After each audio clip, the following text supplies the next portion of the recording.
6:15, 6:30. And it was bad. Oh yeah. It was still bad. Like I said, not from here, but Once you got climbed to Cap Rock. Woo. It was bad the whole way. Yeah, it pretty well cleared. I mean, visibility took us probably half a mile to a mile. But boy, once you got on top of Cap Rock, it changed. Well, I cut it back to 60. And we slowed down numerous times. Yes, sir.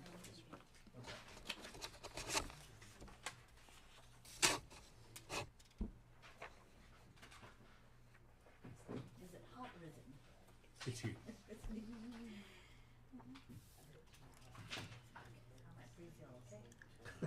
I brought my coat. I was brought just my about jacket. to say that. Usually it's cold in here, you know. Yeah, I know it is. I got my sweater. Uh-huh. Yeah.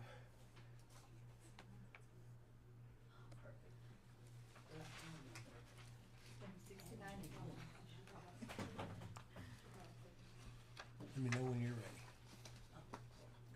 I'm not in here. So when you're ready. Yeah, she's gonna be gone.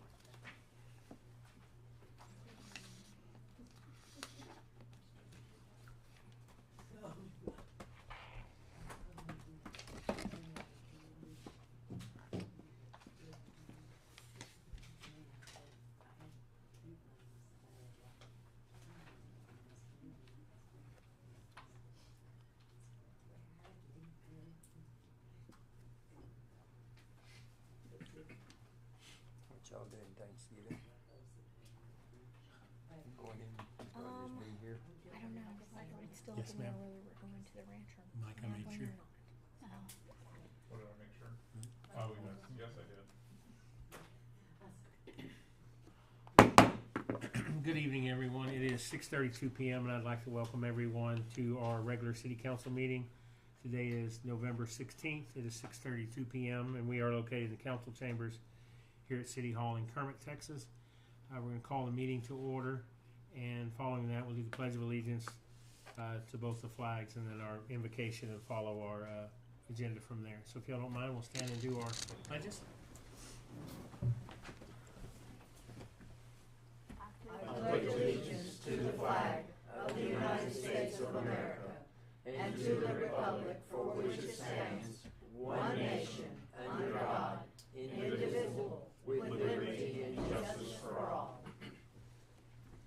Honor the Texas flag. I pledge allegiance to thee, Texas, One state under God, one and indivisible. Come again. Heavenly Father, we thank you here today, Father, one more time, Father, for all your blessings and for everything that you do in our lives, Father. Father, I ask that you may bless every single employee from the city, Father, the police department, everything that the chief does, Father. Bless him also, Father, and everything, his family. Bless our families, all the employees' families, Father. Allow us to work together in unity, Father. In Jesus' precious name we pray and we thank you. Thank you, Lord. Amen. Amen. Amen. Thanks, sir. Righty.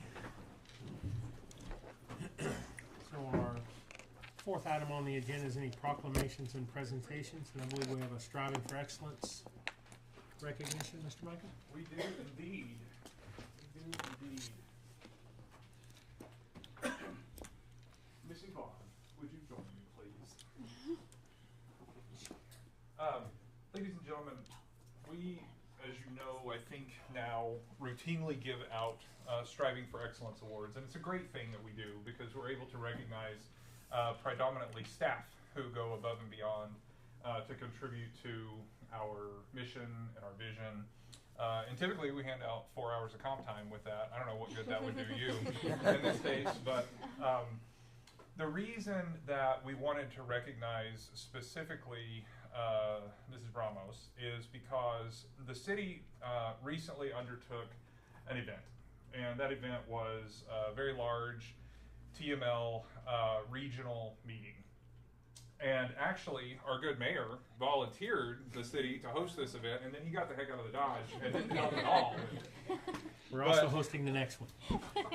Poor daddies. Yvonne stepped up to the plate and served like none other.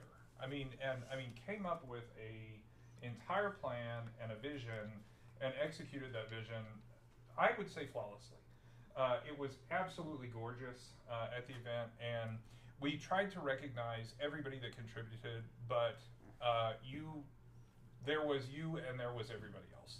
And so we just really wanted to express our appreciation and thank you so much. Thank you very much.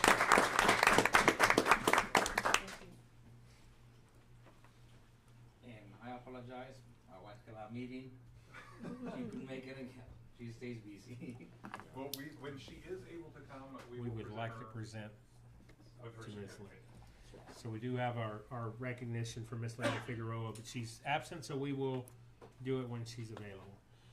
Next item on the agenda is the introduction of our new municipal prosecutor, Mr. Timothy Mason. Mr. Mason's in the audience. I am in the audience. Come on, Hello, come City on. Council, how are y'all? Great, Good, thank you. good. I know, I see some faces I know. For anybody that doesn't know me, I was raised here. Yep. I've been practicing almost 30 years, and I was called to say, hey, will you help us with municipal court? And I said, you know, actually, if you had called me a month ago, no, I would not, but yes, I will.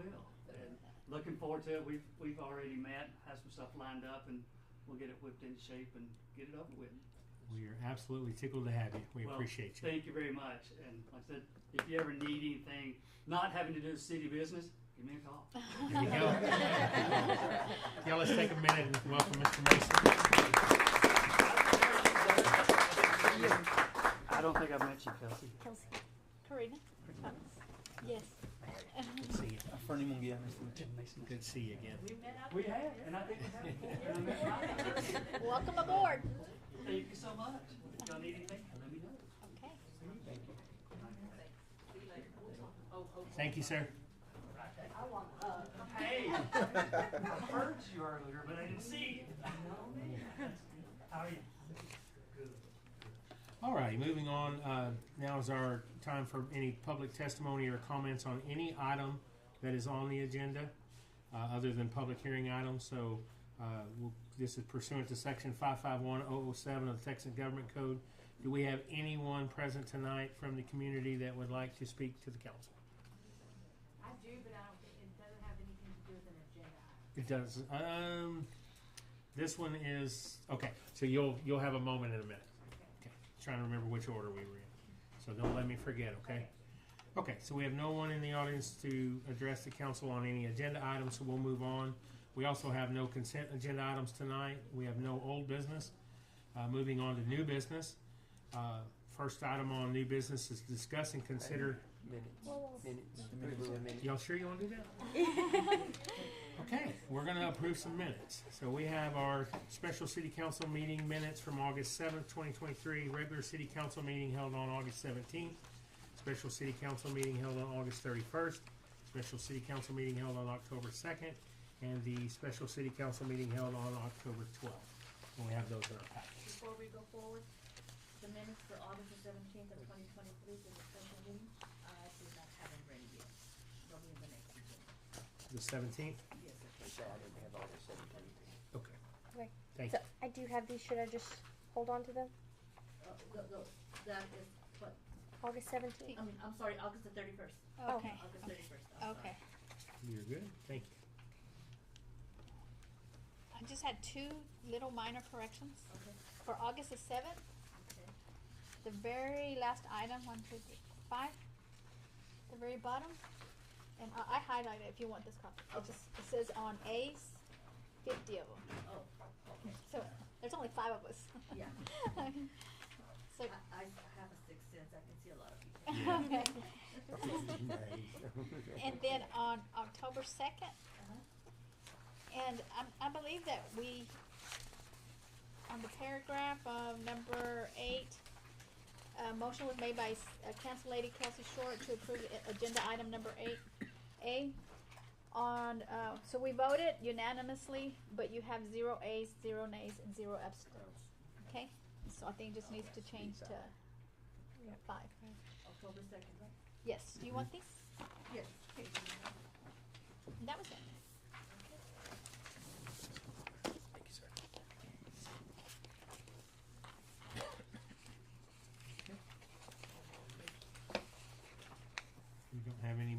modifications or corrections, I'll entertain a motion. I'll make a motion to accept all 4 sets of minutes as approved with the corrections noted by Councilwoman Chavez. I'll second.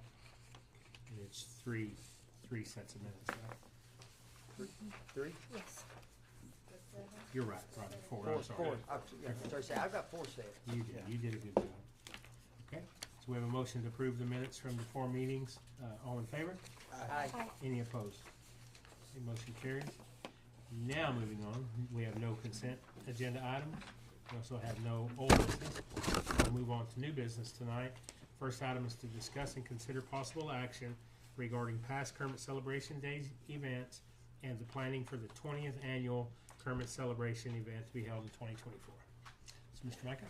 Good evening, Mayor and Council. As you have there in front of you on the agenda item summary, lots to kind of talk about here. Really what I'm looking for direction on from the council is if, number one, the council tonight has strong feelings regarding the location as to where Kermit Celebration Days should be for the 20th annual event, and then ultimately to hopefully appoint a committee chairperson, or at least really be thinking about that to do so in December. The time for planning the 20th annual event is now 100% in terms of going ahead and getting bands lined up and all of that good stuff. Plus, if we are going to change locations, then the planning for the logistics of that certainly need to begin also. We also do need to conduct an after-action review from the 19th event that we had, and that would be something else that the committee could be charged to do. But that is the task before us. So that everyone's aware, we have we've heard from folks at the county, but not directly from the county. I don't believe that they would prefer us not to host it on the courthouse lawn, or to have traffic on the courthouse lawn. And they did offer up the Winkler County Park. Yeah, but we can't use the park. They don't want us inside the park. That's what I'm hearing. No, sir, no, that's not right.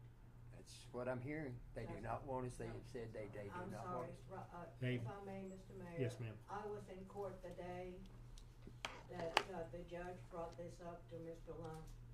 He did offer the county park. He offered the entire facility, including the rec center, the swimming pool. They would even open it for that area, the entire park, the ball fields. And the county has put aside $50,000 to help with electrical. That's awesome. I guess. Personally speaking, I love where it's at. I do too. But we did the July 4th event this year with the city and the chamber partnered, and it was really neat to be able to. They did a softball tournament. I believe the pool was open on the 4th, so it's a lot bigger space. We do need to figure out logistics on stage location. I know Texas New Mexico Power had mentioned getting over there, and they're going to do some power drops for us if that's where we decided to go. All of that. If so. I just have one thing to say. We did inform some of the vendors, and a lot of them said, if they move over there, people will not go over there, because people are used to coming down here, and they know where to find them, and they know where they are. If you go down there, there's not enough traffic or nothing here, everybody can see where they're at. That's a good A point. lot of the vendors did tell me that. Several said they would not. If we move it, they were not coming. Go out there. So the alternative to that would be to still have it in the same location, but we would obviously need to relocate the stage to where people that are observing the music and stuff are not on the courthouse lawn. So we have some options to move this way. Of course, we lose the shade trees in that comfort if we do that. I mean, I don't think a decision has to be made tonight, but we do, like Mr. Micah said, need to get on that fairly quickly. I think our starting point would be speak to somebody in the county and get I would like it in writing. clarification I in would like writing it would be in good. writing, because the hearsay stuff. And then I believe the school also Yes, said school, they would. they're willing to work with us. I've already spoken with Superintendent Lopez. He said, we'll work with you any way we can. I think because it's gonna be our big celebration, we may need a bigger area. I What mean, about the old, what is that, where the old DMV was at?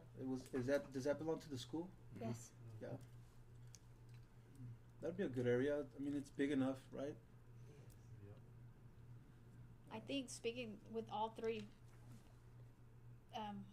facilities, I mean, the county and the school, and just get something in writing, clarification, and then we can, I think, go from there. Then get input even from public. That'd be great.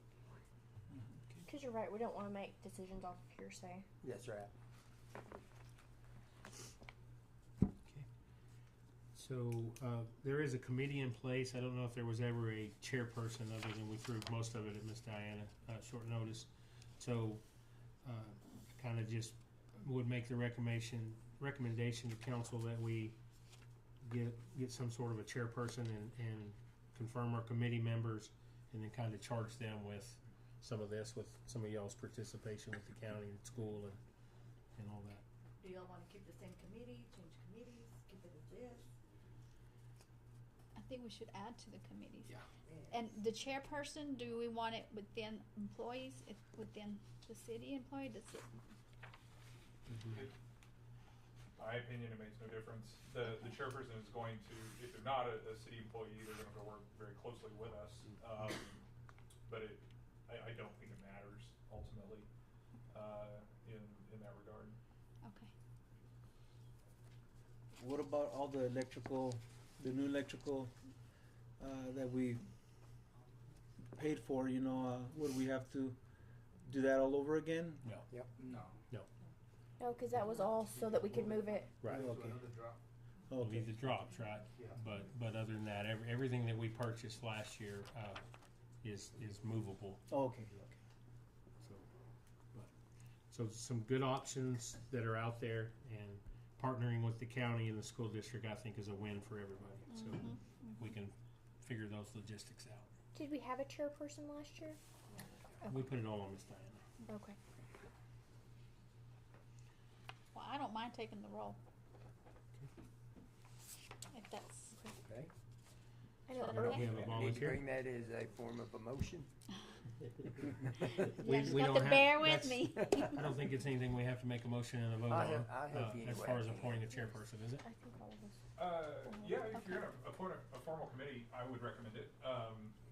I would recommend, that, and then give, Councilwoman Chavez the authority to, appoint additional members as necessary. And, what I was hearing from a consensus base is that you're charging the committee to, basically collaborate with, the county and the school district to, determine exactly what's on the table, in terms of, location, feasibility, and resources. And then we can make more plans from there. No matter where we have it, the committee can begin, with working on reservations for bands, and all of that. Okay. So, Mr. Mayor? Yes, sir. Yes, sir.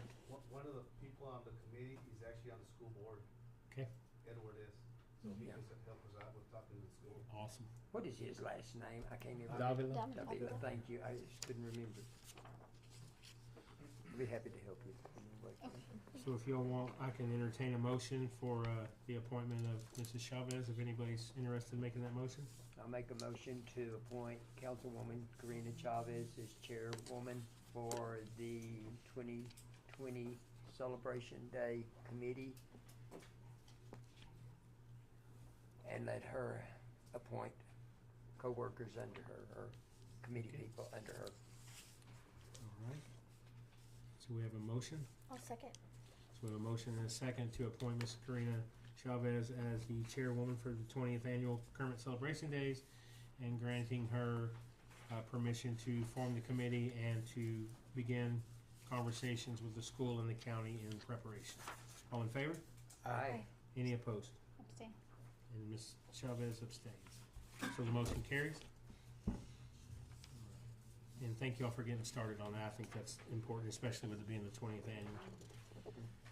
Okay, item number B on the new business is discuss and consider approving resolution authorizing a settlement agreement between the City of Kermit and the Kermit Chamber of Commerce. Mr. Michael? Oh, yes, ma'am. We forgot to do the Christmas tree lighting in conjunction with the parade, so we can let That's, them know. that's the third one. Oh, it is? I'm skipping around. You've got my problem tonight. Lord, I didn't get out of the way. I guess I'm trying to get out of here real fast. I guess so. So before we can get to Ms. Diana's important note, we need to discuss and consider approving a resolution from the Kermit Chamber of Commerce in the City of Kermit. So, Mr. Mikey, you have some notations on that? Sure. Mayor and Council, it's my pleasure to present this settlement agreement to you. This is a long time coming and a very, I think, honorable and future-oriented resolution to a problem that wasn't created by you all and wasn't created by the current members of the chamber, but is being fixed by you all and fixed by the current members of the chamber, and also represents the opportunity for both of these extraordinarily important entities to the City of Kermit and the larger community to move forward positively. And so that's what this settlement agreement does. President Selby has she and her board have been a pleasure to work with in crafting this agreement. We have the check for the amounts that I have agreed to hold until such time as this is completely approved. And we are, of course, ready and willing to host them at the Civic Center. There is one very minor change to the actual agreement that you have in your hand. And Diana, do you have the original with you? I have them all today. Okay. While Diana gets it, I'll just tell you what the notion of it is. If you'll go to the actual second page of the agreement under Roman numeral number 2, and the first long paragraph where it says subject to the execution of a lease agreement in a form acceptable to both parties through September 30th, 2026. There's a new sentence right after that that says if the council should terminate this lease agreement, that they would provide at least 90 days notice to the chamber. That is the only change from the resolution that you have in front of you. And I'm happy to answer any questions.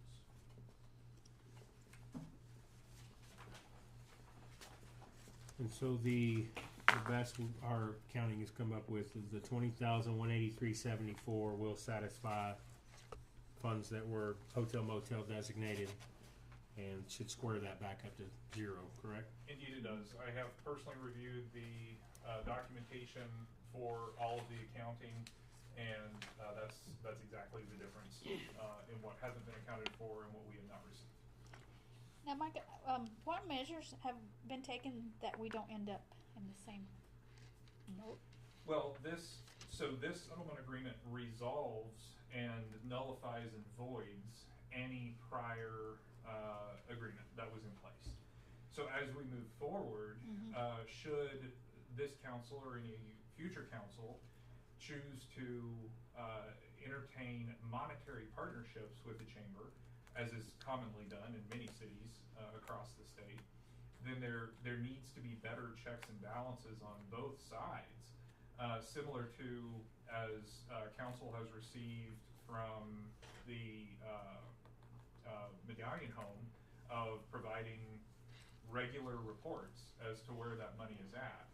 Now, that just simply needs to be done, and we need to ensure we get it. They need to ensure that they send it. And all of the personnel that are now involved are very much on board with doing that, if that occurs in the future. So the only new agreement in this old agreement is to provide them space for That's right. offices. There is no monetary dollar attached to it. There's not. Okay. Have they given any sign of when they might try to occupy the office out at the Civic Center? They haven't, No, but it's ready It's anytime. ready anytime. I just Yes. wondered if they had given us any type of date when they might be trying to get in there. I have not yet, sir.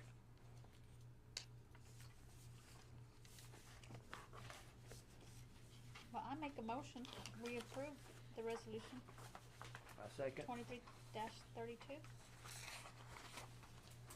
Okay, so we have a motion and a second to approve the resolution 23-32, which is accepting the check of $20,183.74 from the Kermit Chamber of Commerce to the City of Kermit.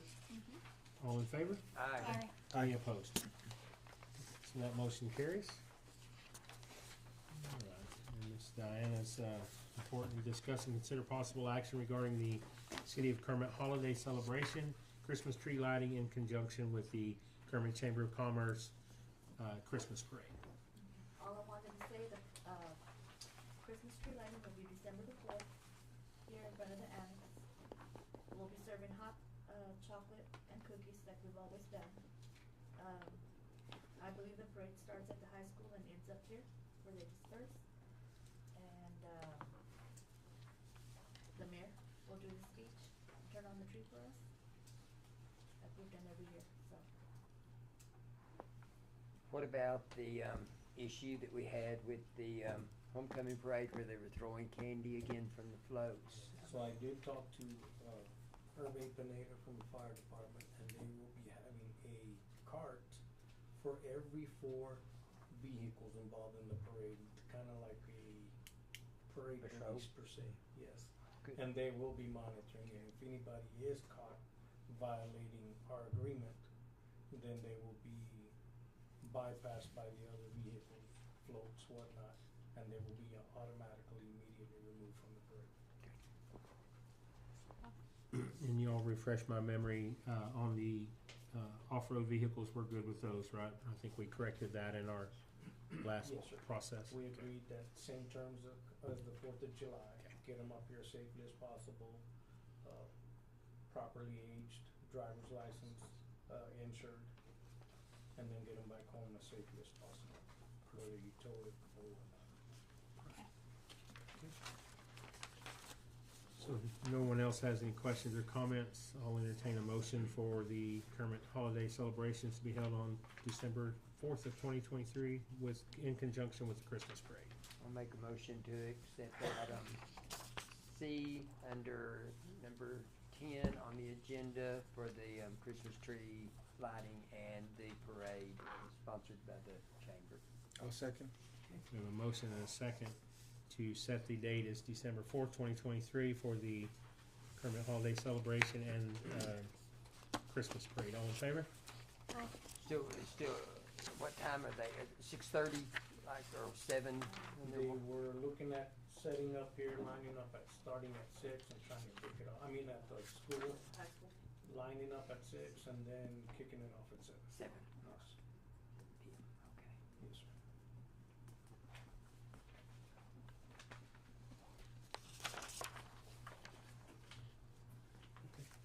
Did you hear all the ayes and nays? No. We'll go ahead and vote again on the motion. Aye. Aye. Aye. It passed. Thank you all. Okay, item number 12 on the agenda is our advisory board and commissions reports, and we have none of those, so we'll move on to staff reports, starting with the administrative. Financial reports, Mr. Micah? Ms. Rita Edwards is not here this evening. You have all of the financials in front of you. Finances in general are looking great. We just received, yesterday, the day before yesterday, a very, very pleasant letter from the comptroller's office with over $400,000 for sales tax revenue. We believe that this is another anomaly issue, potentially with one of our truck stops not having reported before or not, but that's about double what we normally get every month. So that's fantastic. And my best to answer any questions. Is that additional tax revenue on this report, or is It's that? not, no. Okay. That would, she wouldn't have had Time to get it on it. get Good. any of that yet. And we're still, she, requested information from the comptroller, because what they send is, if there's a weird thing like that, what it actually says in the letter, and it's very strange, they wouldn't already include this, but they say, this particular amount is from a single taxpayer. Well, why not identify that taxpayer for us? But they didn't, so we've asked, to find out what that is, so we can better, understand and hopefully plan for whatever it is that's going on, because it's obviously makes it difficult to budget, when we get these crazy, I mean, they're nice, they're great surprises, but, makes it much more difficult to budget when we don't know what's going on.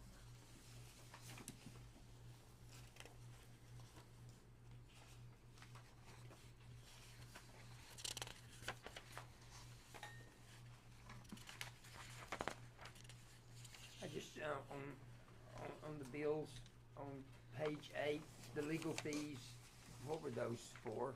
Yeah, absolutely. So what you'll notice there for the legal fees are on that, I believe, is the firm, the outside firm that has been engaged on that personnel matter with the lawsuit involving the former police officer. Okay. That's that firm. The other significant, much higher legal fee charge that you see is the first and only time, insofar that we've been billed by Kelly Hart since engaging them in August for all that they have accomplished in this period of time. Okay.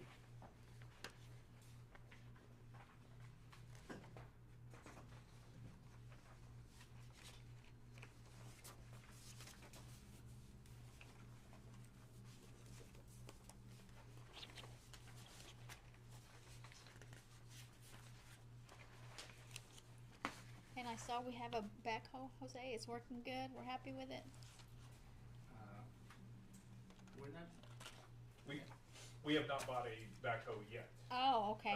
We do, they have the backhoe in service, but we have a quote for a new backhoe, which is one of our budgeted items, and they're pretty excited, about that. Okay. Well, then we purchased something from Warren Cat. not yet. No? He's got a quote. Where are you looking What at? page? I'm looking at page 6.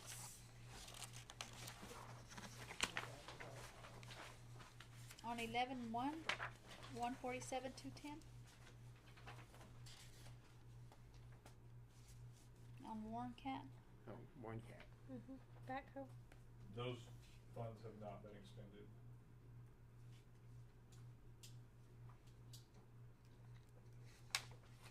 Don't understand why that's on there, but no, those funds have not been expended. Okay. That's the price of that backhoe. But It was a quote we that's haven't going bought it down. yet. Right, but it's been deducted in it's been added to our Right, Mm-hmm. Yeah, but finances. it shouldn't be added on. no. Okay. Yeah, we'll get a correction on that. Mm-hmm. That's all right.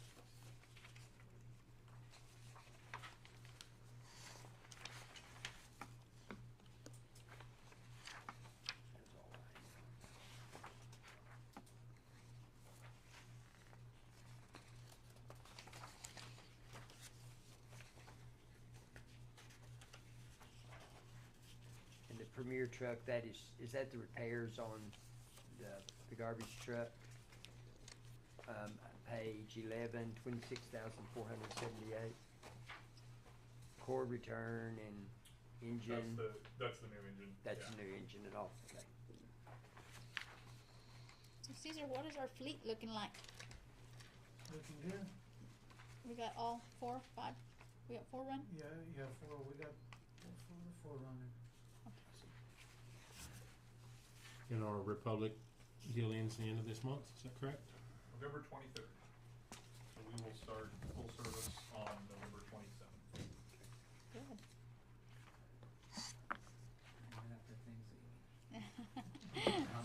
gonna be full. That's right. These are an team that have no pressure. Do you guys That's right. feel confident that we'll be able to handle it? Yeah. Yes, sir. Yeah. I'm confident I'll hold my driver's order, but I. Yeah. Everybody roll up their sleeves and get ready. Yeah, they're ready. Great, that's good to hear. Thank you. Alrighty. All right, moving on to the recycling report. have a copy in front of you. And you can see from the month of October, from January till present to the month of October for 2023, we have collected 6,445.65 on metal. And in 2022, we have collected 7,037.60. We have not had any cardboard picked up as of yet. I don't know what the price of cardboard is. I don't know. We haven't called Rick. No, I need to, I'll call them tomorrow and find out. And they also need for them to pick up some cardboard. Yes.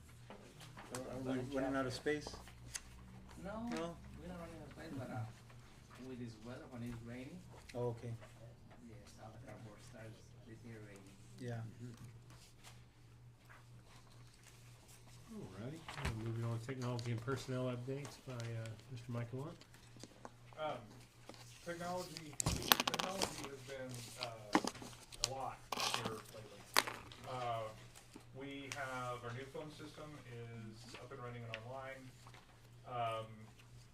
The feedback that I've heard from dispatch and the folks that use the phones a lot, they're very happy with the new system. And just so that the council recalls, moving to this system is an incredible savings. We were paying $90 a month for lines, over half of which we didn't use. The city's been paying that money for years, and it's really sad. But we are now paying about a quarter of that per line that we have. Every user has the equipment and so forth that they need, but all of that is online and up and running. We now do have KermitTX.gov, and we have Google Workforce up and running. So that's going to be a long-term transition of our current users off of the cityofkermit.net, the kermitpd.com or org, and the kermittexas.us platforms that we have, all moving to be centralized to kermittx.gov. Okay. That is helpful for a variety of reasons. One of which is that when our folks interact with vendors, other government agencies, and so forth, and they see that .gov, it just adds legitimacy that you don't have from another aspect. So all that's taken care of and moving forward. Facility-wise, also somewhat related, we're repairing a significant roof leak from over in part of the police department. Just all the rain highlighted an area where the metal on our roof comes up, and there's another section where the cap is, and this metal that goes underneath that metal only goes about that far. And so when the wind blows or anything, all that rain gets under here, and then it comes down and just makes a big mess. But did they finish today? He finished the inside. Okay. The outside is still. That's right. He's got to get the longer pieces of metal to fix it. But just working through old facilities and rehabbing that. At the Civic Center, one of the things that we've learned is, although we have fiber coming to the building, from the way that the internal construction and so forth was done, we have Ethernet ports in a lot of places, but none of those Ethernet ports are connected to the fiber inside. And there's some additional work that CTSI is going to help us out there. Good news with the Civic Center is that's hotel occupancy tax money related, so not a big budgetary concern, but some issues that weren't addressed kind of in the initial design of that facility. So we'll get that up and going, but our events so far, of course, that we've held at the Civic Center have gone over very well. The building has performed in general very well, just trying to button up some of those technological pieces. And it's important because Jana is the person that's kind of in charge of our reservations and so forth for the Civic Center. We do have interest. She's toured with individuals who are looking to rent it and use the technology that we have in there for the events. So that's very good. And then last but not least, I now do have control over both of the LCD signs. We got that up and running. So we'll be able to actually start updating those and make those work, but all of that is functioning now. And then on the personnel side, we will be having a big banquet on December the 8th at the Civic Center. And we're kind of going to combine that into a holiday Christmas party and employee banquet. One of the big things that I'd like as much help on as possible is, of course, we're going to recognize employees with longevity awards that haven't been given out, I think, in 3 or so years, or maybe longer than that. Longevity awards to give out. We're also going to start some new traditions of recognizing a general government employee of the year, a public safety employee of the year, a supervisor of the year as well. And then we'll also select kind of an overall key winner from the Striving for Excellence Awards that we've been giving out kind of on a monthly basis. So it should be a great event for our staff, and appreciate the council's support on supporting our employees and recognizing how hard they work. So. And that was December 8th? Yes, sir, December 8th. It's Friday night. It is. It's good stuff there.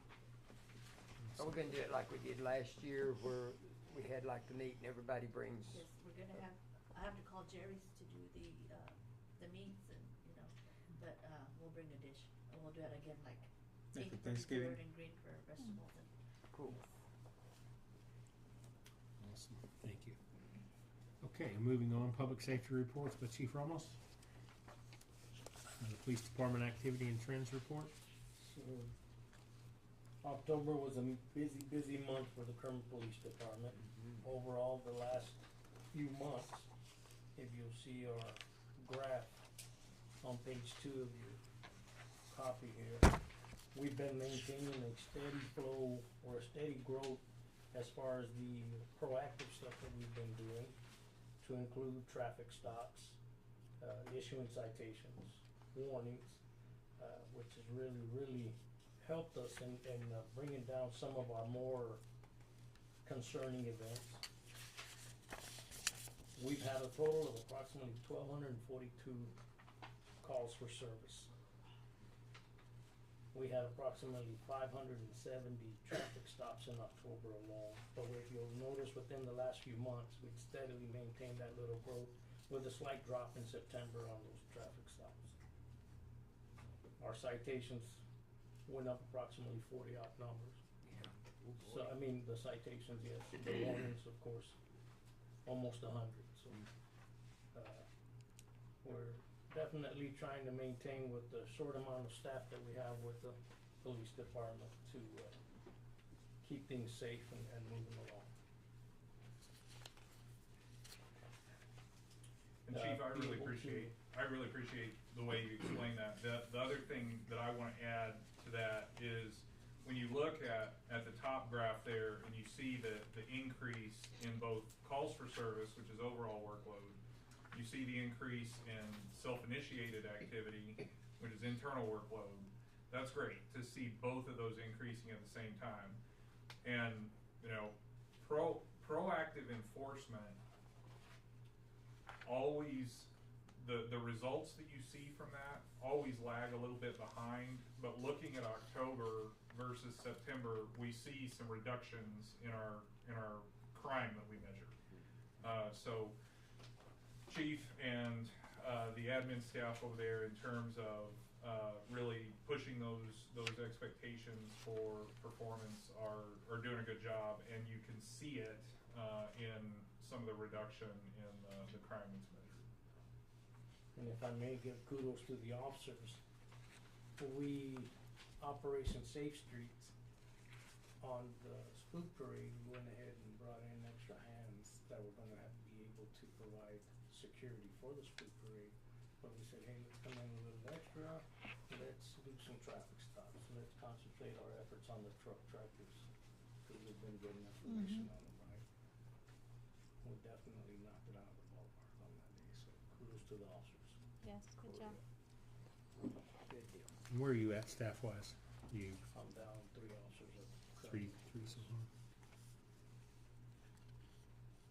I like the fact that you can also capture the Evertel calls, the reports.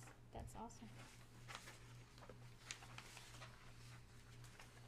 Moving on to the animal control activity. Animal control, not so pretty on this one.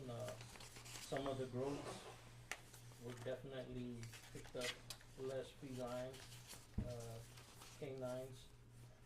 Let's talk about the pink elephant in the room. Animal bites, definitely, even though it's less than last month, it's still a number that's concerning.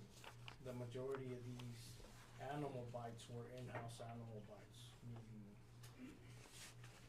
my dog, I was playing with my dog and it bit me, it broke skin, so I was playing with the neighbor's dog, we were outside playing and it bit me while we were playing, that type of stuff. So the majority of these dogs were in. There was one that we weren't able to locate the owner to be able to come back and confirm rabies and whatnot, so we could issue citations. It was just one though. But I know it's not a pretty picture on the bike. But But- at least if it was their own pet, it wasn't a stray dog that just come up and bit a kid that was out playing. So And we- I do believe that one for the German Shepherd, and we're still looking into that one, but the ACO is still following up on that one. Because the child they were playing with an older German Shepherd. The child had a ball and he kept moving it, and he went to mess with the dog when the dog was gonna go for it, and it caught his arm. And they didn't want to give up the owner of the dog, is what it was. So, Could you say that could be an accident most of the time? Yeah. I mean, I don't know about y'all, I don't know if you have dogs. I Yeah. have dogs, and when I play with my dogs, they've caught me a time or two. Yeah. Yeah, me too. Yeah. Yeah. So one of those dog bites was an at-large dog? Is that kind of what I gathered, or? Well, I think it belongs to the neighbor. Cause if the child knew the dog, Yeah. they just didn't wanna give up the information. Alrighty, moving on to code enforcement activity and trends.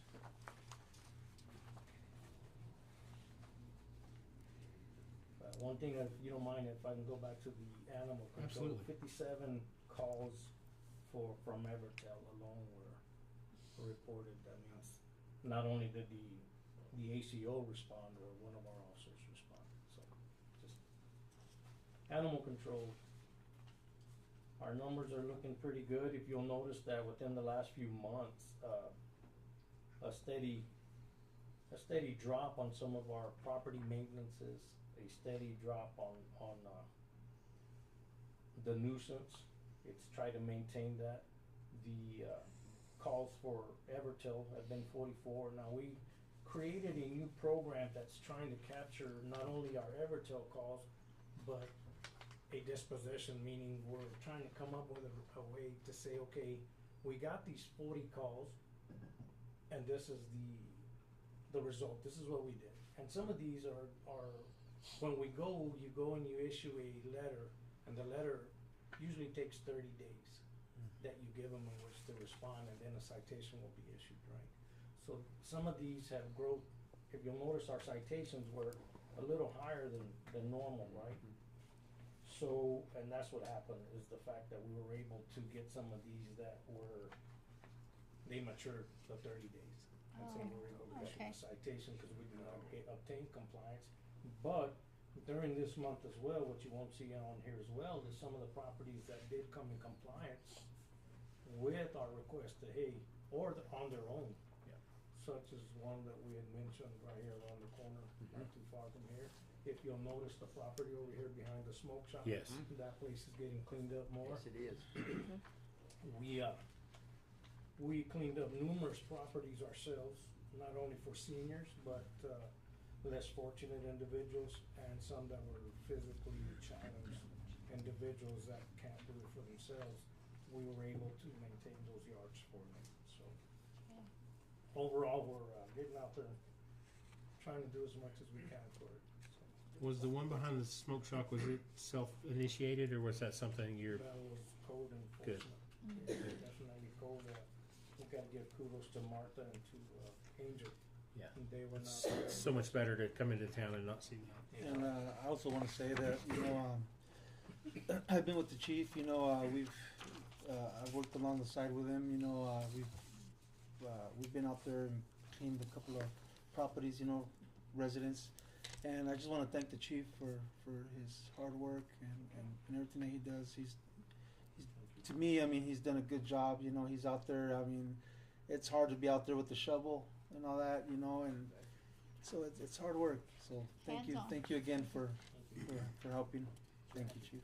And then I also had somebody reach out to me with some information from the high school principal, and I passed that along to Chief last night, that she's got some kids that she would like to volunteer to do some work. So I passed that along to Chief last night. So Oh, good. Mr. Mayor, if I may ask, Yes, Chief, ma'am. are you still using officers, like, I think you were saying at one time that they would get like maybe a block or two and kinda Yes, ma'am, we're check still. them out, you're still doing that? Yes, ma'am, we're still doing that, but mostly Evertel has really come and reduced a lot of them having to go out and do that. Cause we get the information or the call-ins on Evertel, and it automatically goes out to their phones, and we're able to go out there and follow up on Good, not just the code officers, but our police officers as well. awesome, thank you. Yes, ma'am. anything else, Chief? That was it. I got a question, Chief. Can you refresh my mind on the animal control carried over? What does that mean? Those are dogs that were there and were carried over.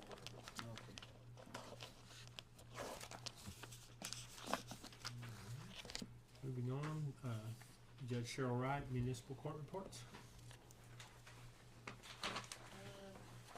Start off with the value that we brought, the money that we brought in from September to October, September 22 forward is $456,156.71. We closed out violations that were filed were 2,258 violations. Warrants that were cleared were 1,029. Cases disposed were 1,249. That's really, really good there. And so if you take from what we did last year in 2022,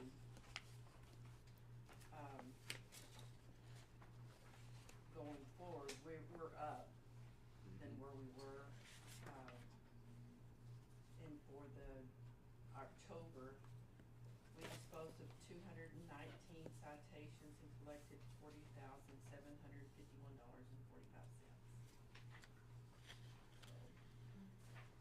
According to my stats, from October of last year to October this year, we're up 23%, so that's good.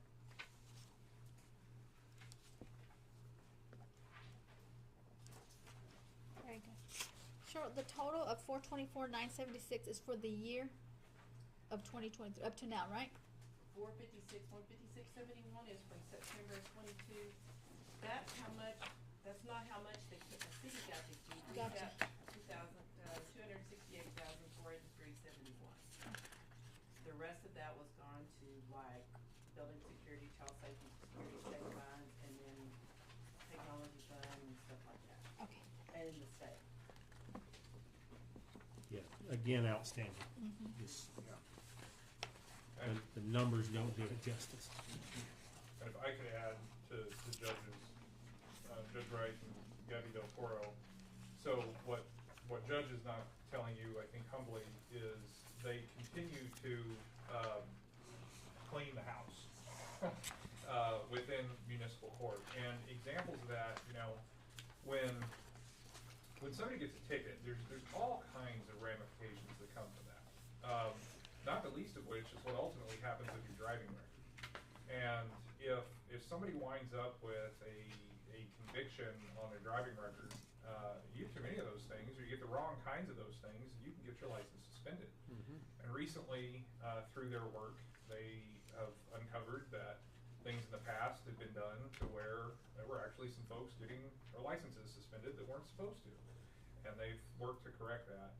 And in addition to that, as both the court and PD have worked with Tickets on the Go as they prepare to roll out the electronic citations starting around the first of the year, some of the feedback that has been provided for municipal court in particular is that judges' standing orders are really best in class, and so it's very good to hear that kind of feedback from an organization that serves municipalities all across the nation. So good stuff on municipal court's part. Sure. Are you still holding a court every month? Brixton voted 2 times a month. 2 times. I think our one coming up is we've changed them from Friday because we had football games and stuff like that. Thursdays and Fridays was not good. So we in turn moved it to Mondays.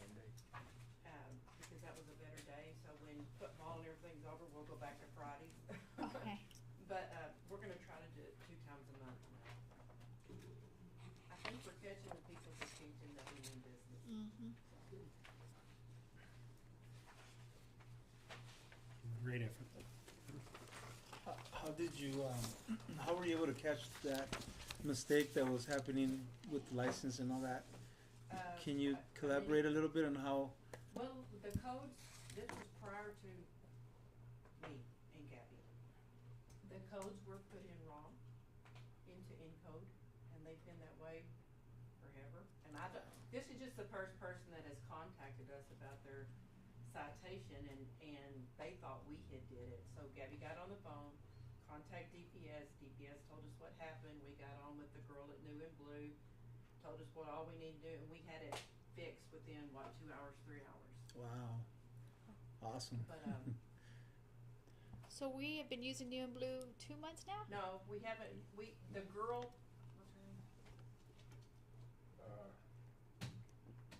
What's her name? Craig is his name. When will you start that?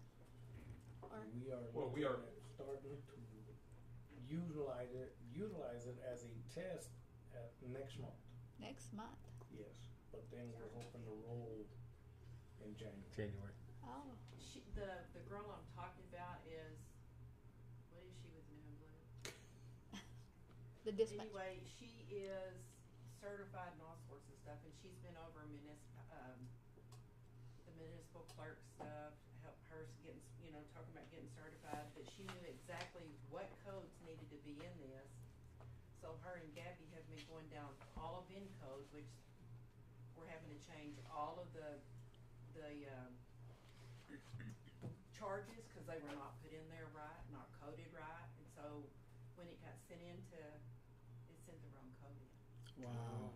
So we've only had just one person contact us, so that's a blessing, but we got it fixed really quick. And she got, I forget that girl's name. But Gabby contacted her and contacted DPS, and they're all 3 gonna be on a conference next week about other things that they're gonna be doing, so it worked out really good. So does this eliminate Encode now? Or is it, No, you're gonna it's do? just correcting Encode. I mean, once you incorporate the other program, the Blue. The biggest thing that New and Blue does is from the time that an officer issues the citation, it is then electronically handled and mapped to municipal court, ultimately mapped into Encode, and so every okay. every step that you remove that's handled by humans reduces error and increases efficiency. So that's what that does. The whole process also, as well as engaging with New and Blue's Tickets on the Go, is, it's the truth. Our citations didn't have required information on it. they now do, or they will whenever they're issued. So it's just another example of bringing us into the 21st century. Cool. Thank you, Ms. Cheryl, for carrying. Thank you.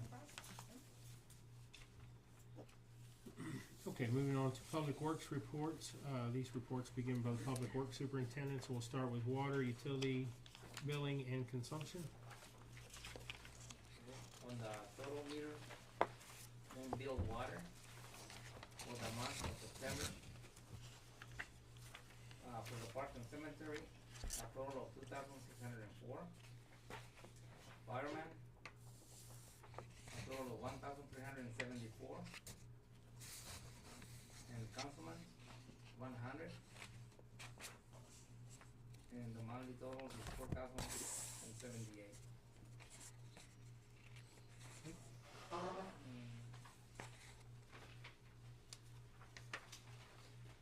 And from the month of September, we had 9 water leaks and 1 sewer call.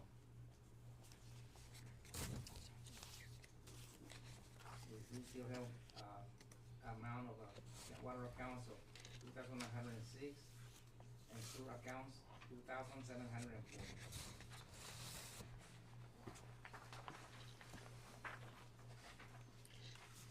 Thank you, sir. Parks and cemetery.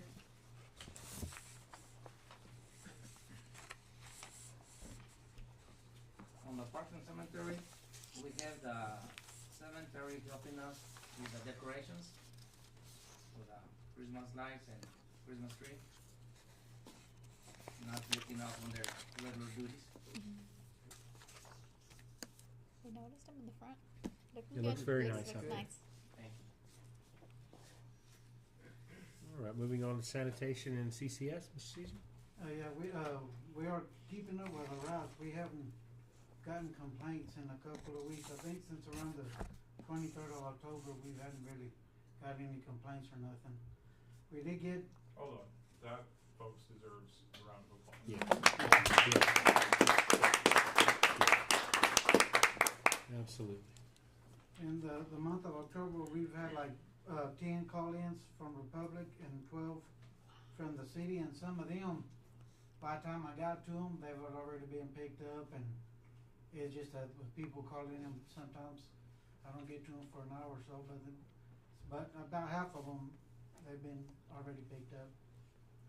And the last day of Republic is 23rd, right, Mikey, you said? It's coming up the 23rd, and I've been getting the drivers ready to know where the new dumpsters are located, because some of the guys I've only had them not even a year yet, so they don't really know the whole town real good. But I've been getting them ready and been sending them out to even riding them around myself and showing them where some new dumpsters are, where some are hidden and stuff like that. All the drivers are fairly new, so you know they're still learning the town. And we're getting ready to take over the whole town again. And on the 27th, the truck with the new motor is up and running. One of the drivers went and took it out and went to Odessa and emptied it out and brought it back. He says it runs like a champ. So we've got 4 trucks and 4 drivers ready to go. Awesome. And I did call the dealership. I'm checking on the new trucks, but the guy that had talked to Tony and the salesman, he wasn't in. So I think he's gone till like next week or something. So I've been trying to get a hold of them and see if he can find out if it's still around May or April or what's going on with that. But and the CCS, we're closing that for this Saturday on the 25th for the Thanksgiving weekend. Okay.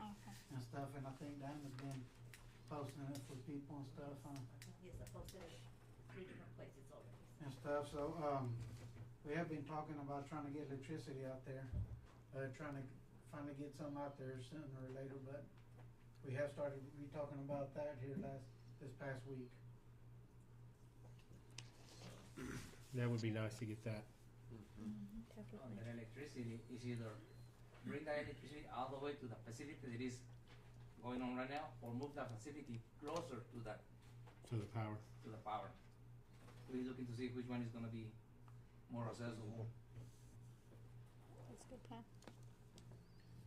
So the street department, we have been clearing out that dirt pile out there behind the cemetery, slowly but surely. We've been kind of spreading it out behind the civic center, so we could try to make more parking in the future and stuff out there. And we have been replacing more of the street signs around Avenue B and C and D and around the north side of that, and Dallas to Sweetwater. There should be some more street signs that have been replaced. And I did get another list of some more we need to have made and stuff. And we have finally been properly trained on the loader and the skid steer, and the trainer's supposed to come back to finish on the training on that greater blade. So once we get that, then we can start getting ready to start maintaining the alleys and the edges of the streets and stuff that people have been asking us about. Once we get that, I'm excited to get ready to rock and roll in on the alleys and stuff for that. And Miller's been working on that bucket truck, so we should be ready to hang up the street decorations and stuff tomorrow. Good. So hopefully we'll have that done by tomorrow. Now, you have somebody coming to train you? Are they going to give you the certificate of training? No, it's just a guy from Warren Cat comes out and Oh, okay. shows us all the bells and whistles and shows us how to work it and what we need to do and stuff like that. Because that new skid steer, it's kind of electronic. It's It's very nice. yes, Yeah. and so we finally got him out here, and he was out here for about an hour and a half, almost 2 hours, Yeah. training us, and then now he's gonna finish training us on that there, so we can start blading the alleys and the streets and getting some of that excess of weeds and grass that's on the curves and stuff cleaned up. But we are documenting The that training. training in Yes. terms of who attends and the topics covered. Yes. How many are attending so far? All of the street department, which is 5 of us right now, and the cemetery, there's about 5 or 6 of Yeah. them, huh? There was about 12 there last So, Monday. yes, about 12, and then me and Jose. So I actually had that under my comments here in just a minute, and I wanted to make sure that I brought that up. But yeah, Warren Cat had come out, and I was going by to specifically meet with the group. I didn't know they were doing this, but he literally took them from the front of the machine to the back of the machine, from the left side of the machine to the front, and all of those guys were engaged, and girls were engaged. They were looking. When he was talking about something, they'd move around where they could see. That skid steer has the capability of a motor grader, so they can go down through those alleys and cut angles. And that gentleman did a super job of teaching them the importance of the preventive maintenance. They were all listening. They were all looking where the filters were, the grease zerks were. And so that's the first one I've got to see of that. And I've had it in my comment section to tell you that the 12 guys and girls that were there that I watched were very attentive. And he stressed how expensive that machine was, how much manpower it saves by being able to use that machine, and the cost. He said, we'll come out and fix it, but it's going to cost you. I showed them how to adjust the tracks so that they don't wear those tracks out. Taught them how not to turn it on a dime, to do the 3-point turns and stuff. So kudos for lining that all up. I know some of that was already in place, but it was a very cool presentation to watch for quite a while. So how often do we do the maintenance on this piece of equipment? The equipment, well, because we didn't know how you're supposed to do it, we was doing it about once or twice a week, but he says to do it about every 10 hours. Wow. So if we're doing it like this, we might as well do it every day. Wow. Because they'll run it, when they do use it, taking out a lunch, they'll probably run it a good 5 or 6 hours a day. So that's good So that at he least came every down 2 here. days, Absolutely. Yeah, Showed- that's, to be doing it. Showed them how to blow out the air filters, what air pressure to use so they don't rip out the membranes. Don't pull this filter out because it's your last line of defense. Showed them how to lift the bucket to find hidden grease zerks and stuff. And like I said, they were all paying attention and watching. Yeah, we were So- very happy about the way there was stuff we didn't even know about, and we was happy to get trained properly. It was cool. It was a very nice machine, so I hope it serves its purpose. Anyway, that was on my comment section, but since you brought it up, I'll speak on that. Any more out of the Public Works comments? Can you guys cover where we are on our safety program? What week we're in?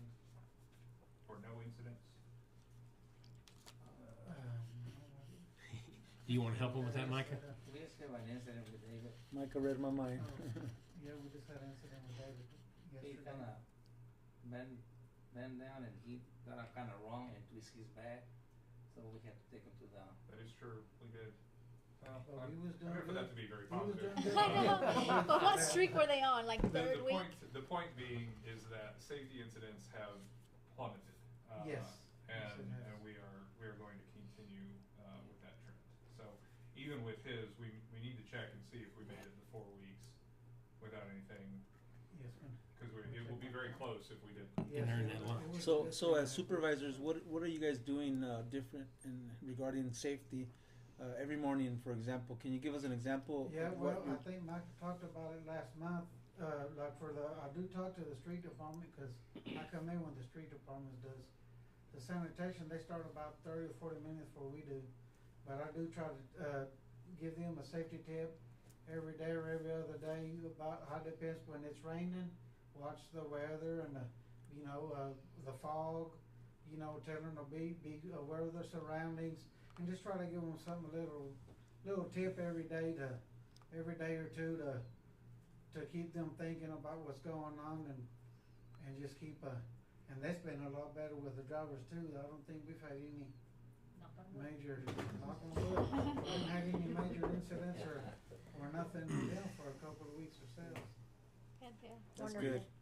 We also, Councilman Mejia, when the supervisors talk, we've also introduced some more frequent team huddles in the water department in particular, where now all of our line level employees have this specific opportunity and are encouraged to bring up items for improvement, safety issues, and things like that. So it's more of establishing this culture of an all hands on Yes. deck to look for a safety concern and say, hey, this isn't right, or this is not as safe as it ought to be. And it takes a long time to build culture, but we are slowly changing that course. That's good. They, thank you they guys. don't go out on the duty, one person by itself, it takes two. It takes two. Yes. That's great. So in the oil industry that a lot of us are involved in, they call those near misses, good catches, things of that nature. That breeds safety. That breeds equipment breakdown being minimized and things of that nature. So, like the courts, it's a team effort, and the team has come together, and you see it just day by day, step by step, and it makes it a safer workplace. It makes it a better workplace. The equipment can stay newer longer, and all that. So it's a huge step. I think it needs to be recognized every time we can talk about it. Everyone's doing a good job. Thank you guys. Okay, so moving on, we have nothing in executive session to be scheduled. So moving on to item 15, public comments on any items not on the agenda. I know we had. Do you want me to sit here and say it or? Oh, come on up. We want to Come on down. state your name. You don't have to give your address, but state your name. Okay, for those of y'all that don't know me, my name's Portia Black, and I'm a business owner here in town, but I'm also a home health nurse. And what I want to talk to y'all tonight about is stray dogs. I know, like, shocker, right? We have stray dogs in Kermit, right? So y'all are all aware they run the streets day and night. I know, there's systems in place to try to take care of them. They're a nuisance. They get in people's trash. They bark. We all call animal control. They get in people's trash and chase cats up trees. I recently watched a cat get ripped apart on our security cameras at the gun shop. But what I want to talk to y'all today is an issue that y'all may not be aware is a problem. I wasn't until recently. Right. I'm also a home health nurse, and I went to a patient's house, and she said, I didn't get my Meals on Wheels yesterday. And I said, well, why not? And she said, well, it just didn't show up. And so I called the hospital to find out why I didn't get my meal. And they said, well, your dog was blocking the door. And she said, I don't have a dog. So apparently she had a stray dog in her yard, and the Meals on Wheels drivers are scared of dogs. Yeah.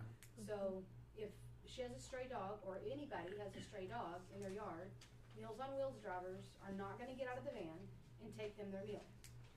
well, you may not have a relative, friend, neighbor who's low income elderly people in Kermit. But I know, because I'm a home health nurse, there is a lot of low income elderly people in Kermit, Texas who depend on those meals. There's a lot of low income elderly people in Kermit, Texas who they get one meal a day, and that's that Meals on Wheels. And as sad as that is to say, that is the truth. And if there's a stray dog in their yard, they don't get to eat that day. I have talked to Lorenzo at the hospital. I've told him my feelings about it. We don't see eye to eye on it. I mean, it is what it is. I don't know what else to do on my end as far as with that. I've told him my feelings on that. I think at the end of the route, they should circle back by and see if that dog's gone. I've encouraged them to call animal control. You know, they deliver those meals to the same people every single day. They know who has dogs, who doesn't have dogs. If there's a dog in someone's yard and they know that dog doesn't belong to them, they can pick up the phone and call animal control. Just as well, I mean, that patient didn't even know there was an animal in her yard. She didn't get her meal. No. Yeah. And I mean, all she knows is she didn't get fed that day. Luckily for her, she's not one of those who doesn't have food in her refrigerator. So when her meal didn't show up, she went and made herself a sandwich. But she's not the only patient or the only elderly person. So the reason I'm asking or presenting it to y'all today is just in the future when y'all are putting plans in place on what to do with stray dogs and things, like just be mindful of that they're not just a nuisance to people in the community. They're not just chasing cats up trees and tearing up people's trash and barking and things. Like, there are elderly people in this community that it's affecting their nutrition because of stray dogs. And not blaming animal control, but please don't take it like that. I did put a post on Facebook about it, and it was not, I didn't want action taken on it. I know some people took it like that. Wasn't that. I was not targeting anybody. My point behind that was, like, pet owners need to step up. If I'm putting blame on anybody, it is the pet owners. Like, do not get a pet and then just let them run all over town. It was ridiculous.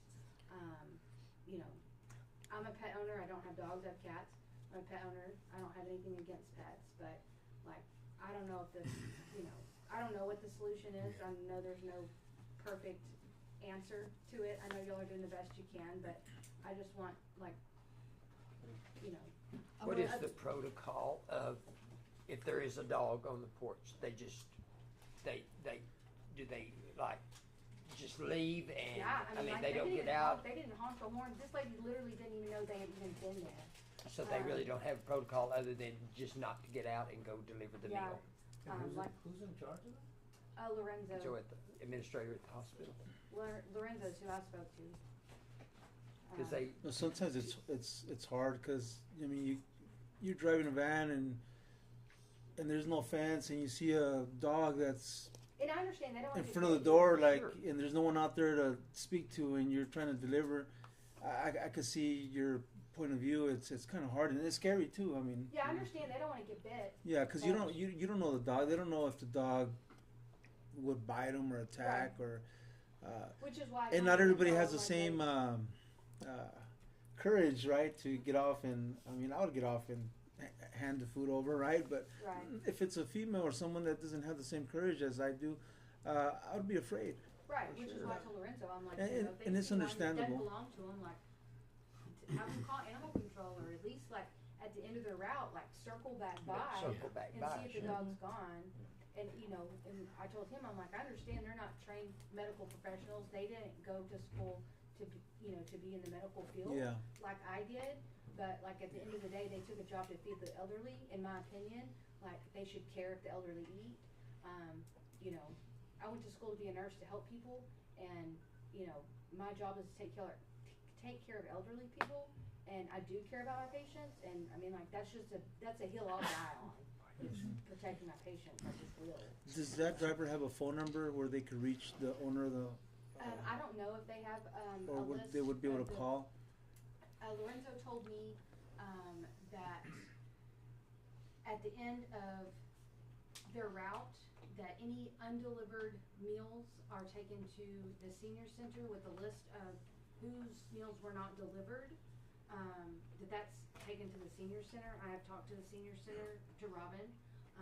She told me that is 100% false, that does not happen. But do they, before they take it to the senior center, do they at least try to? There has to be like a protocol, like maybe a phone number of the person that lives in the home who's receiving the meal, or maybe, or where they could call and say, "Ma'am." Well, either way, the owner's not gonna come out and the driver's not gonna Right. come from Yeah. over there, So- Because maybe the dog belongs to owner. I mean, Like a neighbor. not in this case. You know, in this case, it I did don't belong think to the the drivers person. have access to the people's home. Personal. Oh, okay. Personal Okay. records. Okay, So, so unfortunately, the hospital district and that program is run through the hospital. Right. But I think what we may can take from this is the animal shelter committee that we have and stuff like that. Maybe we can figure out a way for that communication to get better. We have a police department, animal control department. I was shocked when you brought this up the other day. Well, that was along- that's a whole I know. jurisprudence. I was fixing to Not touch on the that too. same- Not even the same But patient. yeah, as a city, it's not. We don't run the Meals on Wheels, Oh, but no, I no. think we can. I do think we can form some sort of a communication chain. It's a small community. It's our special community, and I think we can take care of our elderly somehow. So I I think just moving wanted forward. y'all to be aware that it's not just the stray dog problem is not just them digging in people's trash and Yeah. barking and tearing apart Absolutely. cats. That is also affecting the nutrition of elderly in this community. So we'll Thank you for take bringing it this to our under attention. advisement, however I can word it. But we'll try to figure out a way we can get with the hospital district and communicate and see what we can figure out. Gotcha. Thank you Thank for you. using Thank you, your ma'am. voice Really to appreciate it. Thank you. come up here. Okay, I think we're done. No, you're not. I- Yes, ma'am, Ms. Hope. And by the way, we have over 140 people on the Meals on Wheels. Okay, this is something I'm really excited about. On October 30th, the Waco County Library, in connection with Odessa College, held their orientation for the English Second Language. The class was offered through our library at our Waco County Community Center. We had approximately 83 people attending, whose registration had been processed and should have been eligible to start their class. However, only 68 were successful in completing their registration with the proper documentation. 3 of our local Kermit Independent School teachers have been certified by Odessa College to teach these classes at 3 different levels: basic, intermediate, and advanced. The students were tested to determine their level. Ms. Brenda Olguin's class has 28 students, and she's teaching the basic level, literally starting from the very beginning. Learning the English alphabet, which consists of only 26 letters. You all may not be aware of this, but that's unlike the Spanish alphabet. Sounding out letters, learning numbers, colors, just basic vocabulary. Ms. Carissa Venegas' class has 26 students, and she's teaching at the intermediate level, sentence structures, adverbs, and adjectives. Mrs. Angela Flores' class has 14 students, and hers is at the advanced level. In this class, they will learn verb tense, past participles. A problem for many Hispanics is saying everything in the present tense.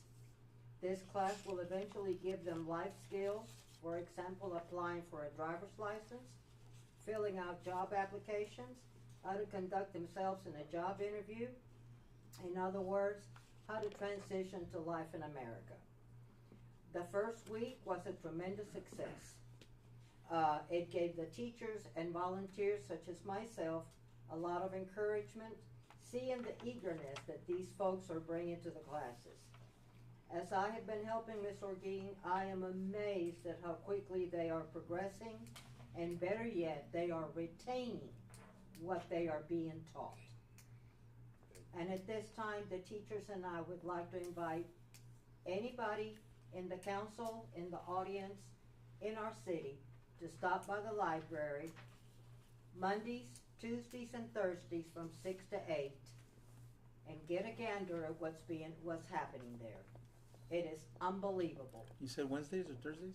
It is Mondays, Monday, Tuesdays, and Thursdays, Thursday, 6 to from 8. 6 o'clock in the evening till 8. These people are eager to learn. Thank you. Great. Thank you. Let's hope. How many? What was the 140 or 180? What was your first number? On- 68 successfully 68. enrolled, but how many showed up to sign? For the orientation, 83 showed up. But only 68 had the proper documentation. Got it. She said there were 140 Meals on Wheels. Yeah, Okay, that's- I over got that. 104, yeah. Okay. Great. Thank you. Uh-huh. I don't know how the teachers have time to do it themselves.